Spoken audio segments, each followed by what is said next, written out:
এগুলো তো পেয়ারা নয়, দেখে যেন মনে হচ্ছে কচি ডাব। আর এগুলো দেখলেই আমার মন উল্টা পাল্টা করে ভাব। এগুলো হচ্ছে দেশি গাভী, দামে কম মানে ভালো। গাছ ছোট কিন্তু ফল বড়।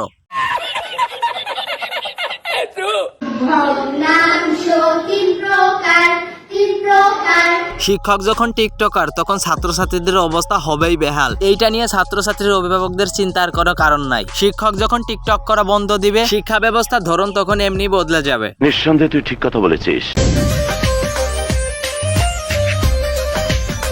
খুকি, তোর ভূমিকম্প মার্কা ডান্স বন্ধ কর। ডান্স বন্ধ না করলে কোমরের নাট বল্টু সব খুলে পড়ে যাবে। বাপরে, এটা কি ডান্স নাকি কালবৈশাখী ঝড়? এদের এই ডান্স সম্পর্কে জানতে হলে আপনাদের এদের উপর পিএইচডি করতে হবে। আমার চ্যাটার বাল।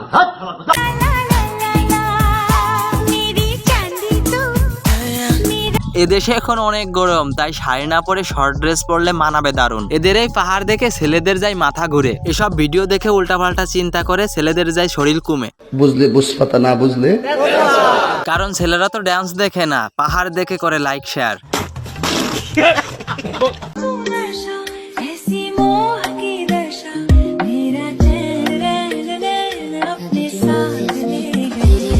ছেলেদের অ্যাটেনশন পাওয়ার জন্য এরা নিজেদের পাহাড় করে উঁচু। লজ্জা শরম ভুলে গিয়ে এরা পাহাড় দেখাতে ব্যস্ত থাকে। কারণ এই নির্লজ্জ প্রাণীদের কামাতে হবে প্রচুর টাকা।